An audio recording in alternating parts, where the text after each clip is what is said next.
बेसुध होकर खड़ंजे पर भागती एक बूढ़ी औरत, लगभग 70 साल की होंगी, ऊंची सी हल्के बादामी रंग की सूती धोती पहने, बाएं हाथ में ईंट का टुकड़ा, मुड़ मुड़ कर देखती, बार बार हाथ से मारने का इशारा करती। पीछे छोटे छोटे बच्चे पत्थर मारकर पागल पागल बोल रहे थे। वो बूढ़ी औरत कहती, मारूंगी। पागल कौन? मैं नहीं पागल, मारूंगी। जाओ जाओ, भागो यहाँ से, बच्चों को कह रही थी। थकान से चूर थी, पैर आगे नहीं पड़ रहे थे, फिर भी भाग रही थी।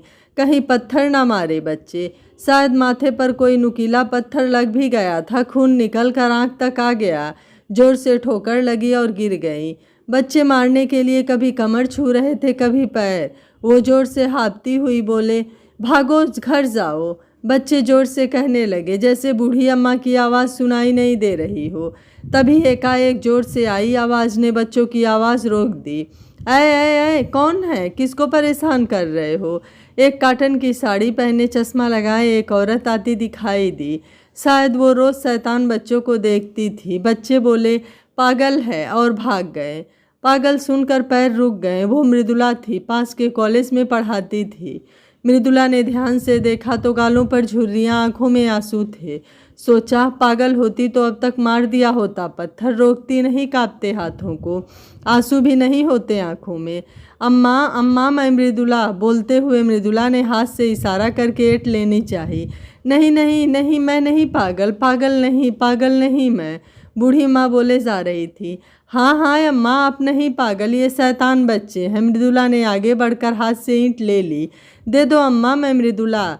बूढ़ी अम्मा ने कसकर पकड़ी, ईंट छोड़ दी। अम्मा कहाँ जाओगी? घर भूल गई हो शायद। अम्मा कुछ नहीं बोली। अम्मा क्या करूँ, फिर से बच्चे ना आ जाएं। अम्मा का हाथ पकड़कर धीरे धीरे चल दी, पर थोड़ा डर भी था, कहीं सच में पागल हुई तो मार ना दे कुछ। पर पता नहीं, एक कोने में मदद करने का मन भी था। पास में घर था मृदुला का। घर ले जाती हूँ, फिर सोचूंगी क्या करना है। मृदुला ने मन में सोचा था। अपने घर चाबी से ताला खोला, एक हाथ से, दूसरे हाथ को अम्मा को पकड़े अंदर ले आई। दरवाज़ा बंद कर लिया। अम्मा चली ना जाए। अम्मा को सोफे पर बैठाने लगी। अम्मा बैठो। अम्मा ने नज़र उठा के मृदुला को देखा। मृदुला ने प्यार से कहा, बैठो अम्मा, और हाथ से जोर लगाया और बैठा दिया। अम्मा धीरे से बैठ गईं। मृदुला अंदर गई, घड़े का पानी लेकर आई गिलास में। अम्मा नज़र नीचे किए बैठी थी। अम्मा पानी। अम्मा ने तुरंत कांपते हाथ आगे बढ़ाए और गिलास पकड़ लिया। गिलास गिर न जाए ये सोचकर मृदुला ने अपने हाथ से ही उनका हाथ पकड़ा और पानी पिलाने लगी। बड़ी तेजी से पानी एक सांस में पी गई थी अम्मा, न जाने कब से प्यासी थी, और लाकर दिया, वो भी पी लिया और लंबी सी सांस ली। मृदुला को भूख भी लगी थी। सुबह ही खाना बनाकर जाती थी। कॉलेज से थक कर आके मन नहीं होता बनाने का। मृदुला के बच्चे सब दूसरे शहरों में थे। पति के साथ सुकून भरी जिंदगी थी। एक प्लेट में कटोरी, जल्दी जल्दी रोटी और दाल चावल किए। डर भी लग रहा था। अनजान को घर ले आई थी, अकेले कमरे में बैठा भी आई थी। दुष्यंत नाराज तो नहीं होंगे, ये भी घबराहट थी। खाना लेकर अम्मा के पास आ गई और बाहर का दरवाज़ा खोल दिया और फ़ोन करके सामने सहेली नीमा को बुलाकर सब बताया और डिटॉल चोट पर लगाया। दवा लगाई तो खून रुक गया था।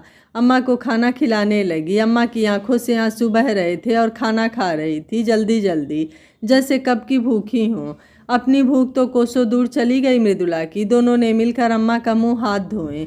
अम्मा ने मृदुला के हाथ पकड़ लिए और अपना माथा हाथों पर रख दिया। सुखी रह बिटिया, सुखी रह, अम्मा रोती रोती बोल रही थी। अम्मा कौन हो? कहाँ है घर? रास्ता भूल गई हो क्या? बच्चे क्यों पागल कह रहे थे? मृदुला एक सांस में सब पूछ गई।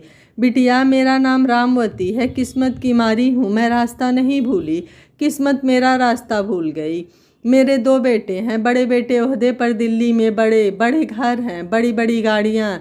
सुबह गई बोलते बोलते। अपनी धोती से आंसू पोंछे जा रही थी। मेरे पति का कारोबार था पत्थर का, जो घरों में लगाते हैं। खुशहाल जीवन था। बच्चों की शादी धूमधाम से की। दोनों बेटों को कभी कमी नहीं आने दी। जीतू के पापा ने, जीतू बड़ा बेटा, जीवन नाम है उसका, मेरे बेटे नाम रोशन करेंगे कहते मुँह नहीं सूखता था। दोनों को पापा से ज़्यादा कारोबार से प्यार था। लालची कहीं के। आज ये दिन देखने को पैदा किया था। क्यों जन्म लिया मेरी कोख से? क्यों क्यों? क्यों कहकर रोने लगी जोर जोर से। मृदुला ने चुप कराया। अम्मा रो मत, बताओ पानी लाऊं? अम्मा ने इशारे से मना कर दिया। एक दिन कारोबारी कागज़ में गड़बड़ी का पता चला, करोड़ों का घपला था। जीतू के पापा की रातों की नींद उड़ गई। मैं समझाती रहती सब सही होगा, परेशान मत हो, पर वो संभालने में लगे रहते। हिसाब किताब खाना पीना भूल गए थे। एक दिन पता चला दोनों अपने बेटों ने मिलकर ही ये काम किया था। पूत कपूत निकल गए री बिटिया। जीतू के पापा सहन नहीं कर पाए, दिल का दौरा पड़ा। मुझे यूं छोड़ गए अकेला। कैसे रहूंगी उनके बिना ये भी नहीं सोचा। जो बेटे उनके ना हुए मेरे कैसे होंगे, सोचा भी नहीं। मुझे क्यों नहीं उठा लिया उनके साथ भगवान। अम्मा रोए जा रही थी। जीतू के पापा ने राजरानी की तरह रखा, बेटों ने क्या कर दिया। मृदुला और उसकी सहेली का दिल भर आया। क्या हुआ फिर? मृदुला की सहेली ने पूछा। मैंने खूब खरी खोटी सुनाई, पिता को धोखा दिया, एक बार मांग कर तो कहते दे देते कारोबार। बेटों ने कहा सबको दान करके बर्बाद कर रहे थे पैसा, अभी देने लायक नहीं समझते थे। कहते थे अभी और सीखने की उम्र है, कब तक इंतज़ार करते जब कुछ नहीं बचता। ये कहा कम वक्तों ने। सोचा भी नहीं कि कलेजे के टुकड़े थे दोनों। बस समझा रहे थे कारोबार अभी। क्या पता था जान ही ले लेंगे कारोबार के साथ। समझदारी होती, लालच नहीं होता तो कब तक कारोबार सौंप दिया होता। जीतू के पापा ने कभी जिम्मेदारी नहीं सौंपी। दिल तो था नहीं, कारोबार में जो भी था परिवार समझते थे जीतू के पापा। पर बच्चे सबको नौकर की तरह व्यवहार करते। हम समझा कर थक गए, पर वो तो मालिक बनना चाहते थे, लालची कहीं के। कैसे जाऊं उनके पास, कौन ध्यान रखेगा अब मेरा? कहाँ चले गए? ये क्या नियम है भगवान, दोनों को साथ बुला लेते। गाड़ी के दो पहिए पति पत्नी, एक कैसे चलाए गाड़ी? कैसा अन्याय है तेरा भगवान, किसके भरोसे छोड़ गए। अम्मा की हिचकियाँ रोते रोते लग गई। पानी पिलाया। 2 महीने हो गए जीतू के पापा को गए। बेटे दोनों मुझे मंदिर लेकर आए। मैंने मना किया तो बहुओं ने ज़बरदस्ती बैठा दिया गाड़ी में और मंदिर छोड़ न जाने कहाँ चले गए। इंतज़ार करती रही। लोगों ने बताया दिल्ली बहुत दूर है। फ़ोन नंबर याद नहीं था, घर का पता याद है पर रुपए नहीं। बहुत लोगों से कहा घर पहुंचा दो तो किसी ने यकीन नहीं किया। 2-3 दिन में धोती गंदी भी हो गई, नहाई भी नहीं थी। रास्ते में कुत्ते पीछे पड़ गए तो पत्थर उठा लिया। तभी ये बच्चे आ गए। मैंने प्यार से बता रही थी कि मैं कौन हूँ, पर एक बच्चा बोला पागल लग रही है। दूसरा बोला, फिर सब बोलने लगे। फिर मोहल्ले वाले भी, और दुकान पर खाना मांगने गई तो भिखारी समझ लिया। पागल बन गई। अब क्या सोचा अम्मा, मैं आपको आपके बेटों के पास पहुंचा दूंगी। तभी दुष्यंत आ गए। मृदुला ने खाना दिया और सब बातें बताई। अम्मा ने कहा कि पहले घबरा गई थी, अकेले बेटों के पास जाना चाहती थी, पर अब नहीं। जो बेटे माँ बाप के दर्द को नहीं समझे वहाँ जाकर क्या करूँगी। मृदुला ने सोने के लिए लिटा दिया। थकी हारी अम्मा को लेटते ही नींद आ गई। दुष्यंत, मृदुला और सहेली नीमा ने आसपास सबको बुलाया, बातें बताई। जागने पर अम्मा के सबने बताया कि पास में उनके दोस्त वकील हैं, आपकी तरफ से बेटों पर मुकदमा करेंगे। अम्मा ने कहा नहीं बेटा, अब ना जीने की इच्छा है ना रुपए की, पर सबके समझाने पर कि ऐसे बेटों को सबक मिलना चाहिए, उदाहरण मिलेगा इन जैसे और बेटों को भी। कुछ दिन बाद मृदुला, दुष्यंत, नीमा, पुलिस, वकील सब बेटों के घर अम्मा को लेकर गए। अम्मा को देखकर बेटे बहुत चौंक गए।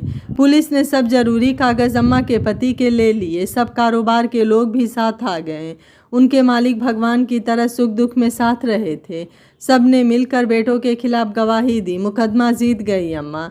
बेटों को रिश्तों से हारी, पर और बहुत रिश्ते बेटों से बढ़कर मिले। मृदुला, दुष्यंत, नीमा ने माँ के रूप में माना अम्मा को। उनके बच्चे भी दादी नानी कहने लगे। अम्मा ने अपने घर को सहारा नाम देकर वृद्धाश्रम खोल दिया। बेटों से सारी जायदाद ले ली गई, बेघर कर दिया गया, जुर्माना भी हुआ। आज अम्मा जैसे न जाने कितने वृद्ध मानसिक तनाव बच्चों की वजह से पागलखाने में जीने को मजबूर हो जाते हैं। जब घर की परेशानी मानसिक तनाव की जगह ले लेती है और घर या समाज उन्हें समझ नहीं पाता, बेघर होकर या भीख मांगते हैं तो कोई वृद्धाश्रम पहुंचा दिए जाते हैं, या मानसिक परेशानी बढ़कर पागलपन का रूप ले लेती है। विचार मिले या न मिले, पर सड़कों पर वृद्धाश्रम में छोड़ देने वाले बेटों को सबक मिलना ही चाहिए। आपको मृदुला का अम्मा को इंसाफ दिलाने का और बेटों को सबक सिखाने का फैसला कैसा लगा, आप मुझे अपनी राय कमेंट बॉक्स में ज़रूर दीजिएगा।